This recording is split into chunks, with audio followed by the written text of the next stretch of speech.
Oi pessoal, tudo bom? Hoje eu estou aqui, primeiro com um grande promotor de leituras e depois com um grande amigo que ele é. Nós trabalhamos há 22 anos juntos e todo dia, quando nos encontramos, eu aprendo muito com ele. Então, não é qualquer amizade, é uma amizade que faz a gente ficar melhor a cada encontro. Eu queria começar perguntando como é que nasceu essa ideia de levar leituras dentro de uma mala. Bom, as malas de leitura nasceram em função da necessidade de levar livros para crianças que viviam em regiões isoladas. No Brasil, eu sou de Mato Grosso e comecei meu trabalho de promoção de leitura em aldeias indígenas e escolas da zona rural, no Pantanal, com escolas muito precárias, nem pensar em ter biblioteca e muito menos dinheiro para comprar livro. Quando conseguimos recurso para comprar livros, era importante que esses livros não ficassem parados numa única escola, mas que girassem. E eu sempre tive uma mala de brincar quando eu era criança, me deram uma mala velha para brincar e eu coloquei ali dentro todos os meus sonhos e principalmente os meus livros. Então eu imaginei que aquela minha velha mala da infância poderia ser uma biblioteca itinerante. Aí você idealizou isso, Maurício? Idealizei em função do desespero, da necessidade de ter com que a mala faz? Qual o milagre da mala? Como é que uma quantidade menor de livros consegue atingir uma quantidade maior de crianças num tempo menor e por um custo mais baixo? Se você mantém o livro parado num único lugar, ou numa única sala, ou numa única escola, ou numa única comunidade, só pode ler quem está ali. Mas se você mantém aqueles livros circulando, essa quantidade de livro atinge um número maior de leitores. E eu sempre gostei muito de ler e levar livros para as comunidades isoladas. Mas a maioria das crianças brasileiras, onde eu trabalho, vivem em comunidades isoladas. Ou na África também, onde eu trabalho. Então a mala de leitura nasceu dessa necessidade de fazer com que o livro chegasse. Agora, que livro? O melhor. O que tem dentro da mala de leitura? Qual o tesouro da mala de leitura? É o acervo. Então eu não acredito em quantidade, eu acredito na qualidade e na diversidade do acervo. E isso é que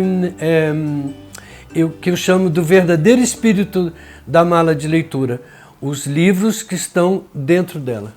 Eu acho muito importante a gente ter sonhos nessa vida, mas até para sonhar a leitura faz falta, porque a leitura te traz um conhecimento. E o conhecimento te traz o poder. Que poder? Poder de transformar a sua vida. Que não existe literatura infantil.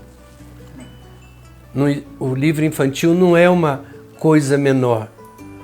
Existe literatura. Se ela é boa para todas as idades.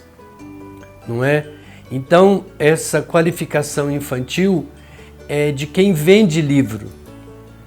Nós não vendemos livros no Arvense, nós vendemos leituras. O livro nosso, às vezes o livro ideal, nem está na loja de livro novo, está numa loja que vende livro usado. Por quê? Porque é um livro raro, porque é um livro que está fora de edição, porque é um livro que não foi mais editado, que não está no catálogo. Então é uma raridade. E por que trabalhar a leitura com as crianças?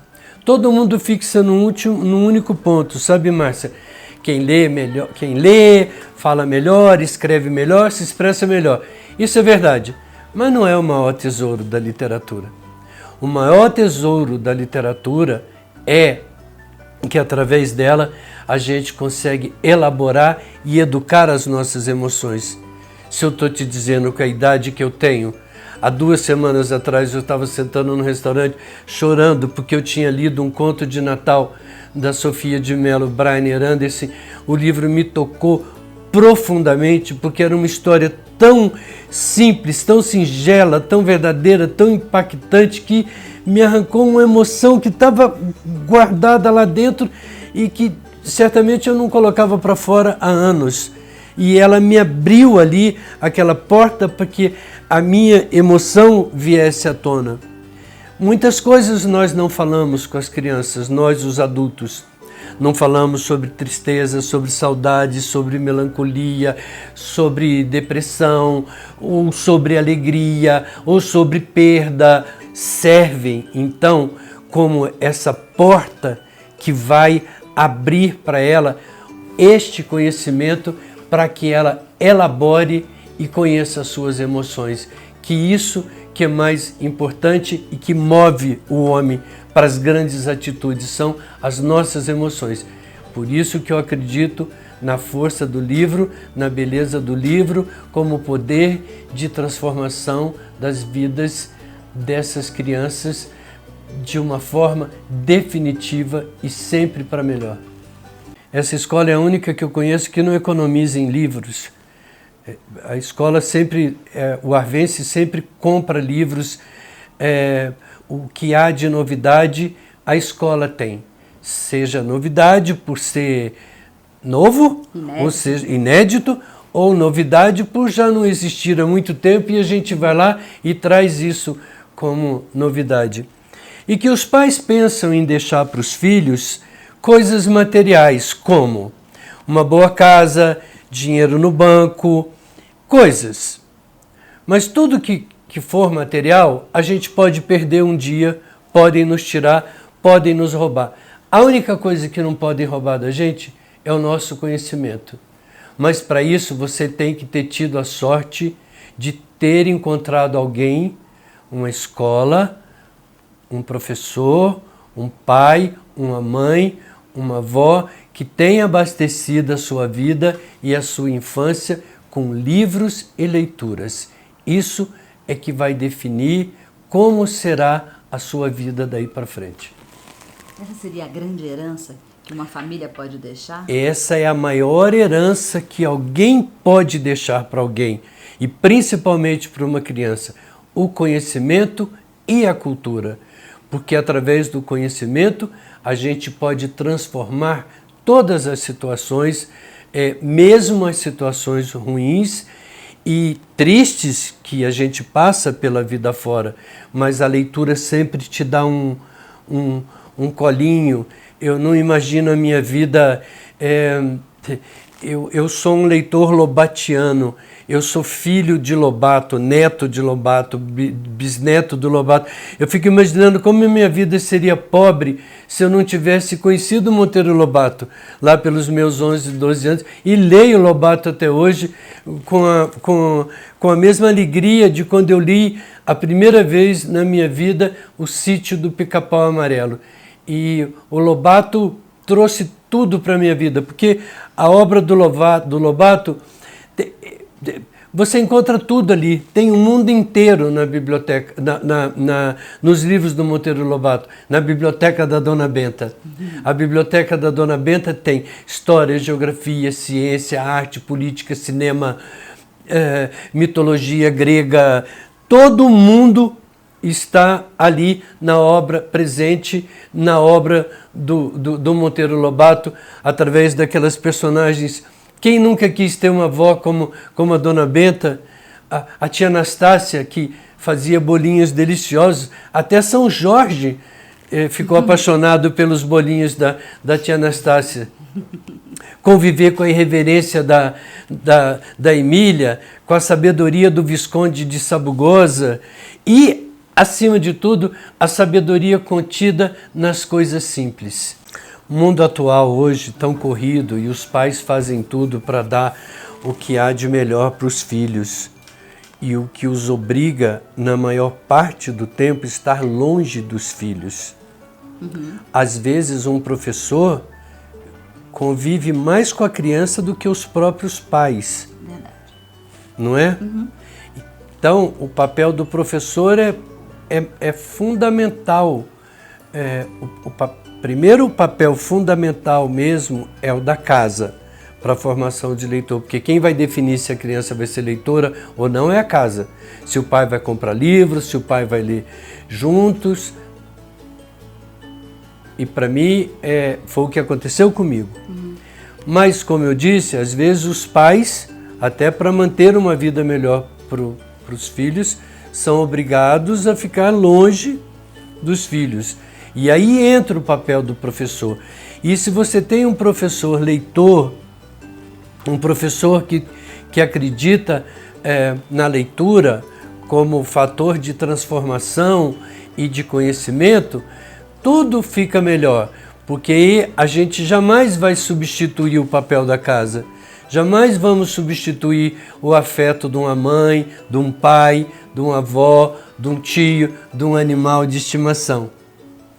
Mas a gente pode acrescentar à vida da criança, trazer para a vida da criança a ternura contida nos livros.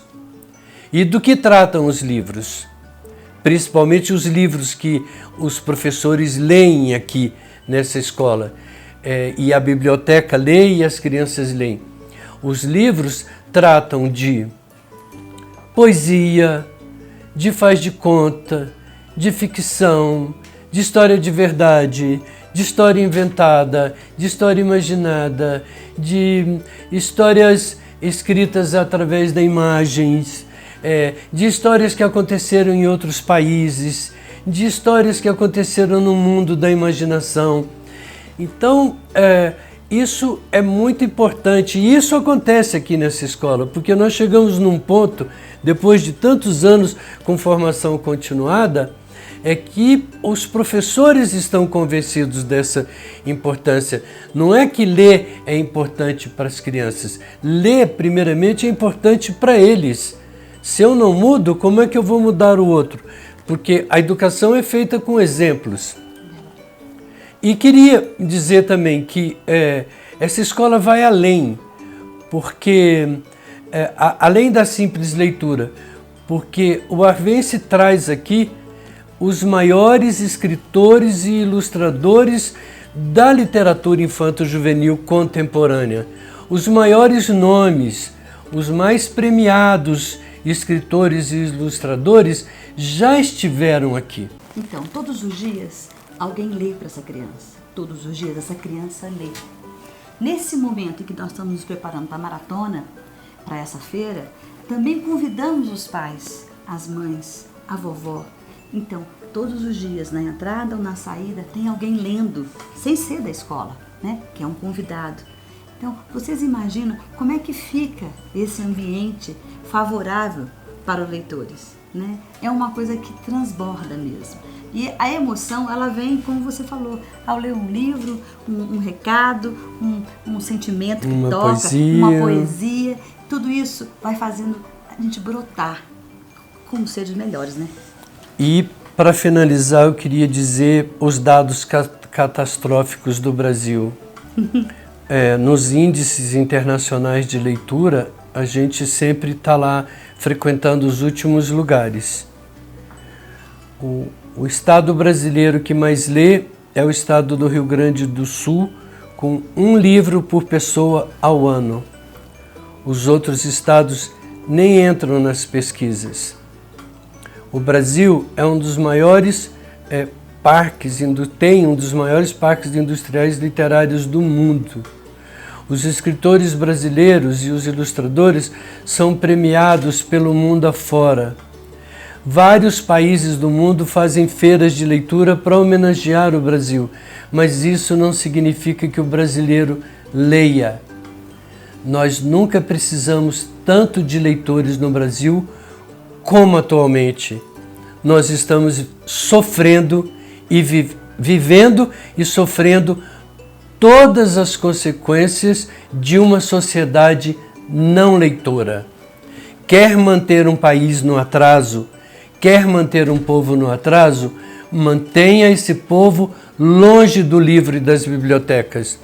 Nós andamos na nossa cidade, em todas as cidades do Brasil, e a gente vê uma farmácia a cada esquina, ou 2 farmácias numa única esquina, para tratar a doença do corpo.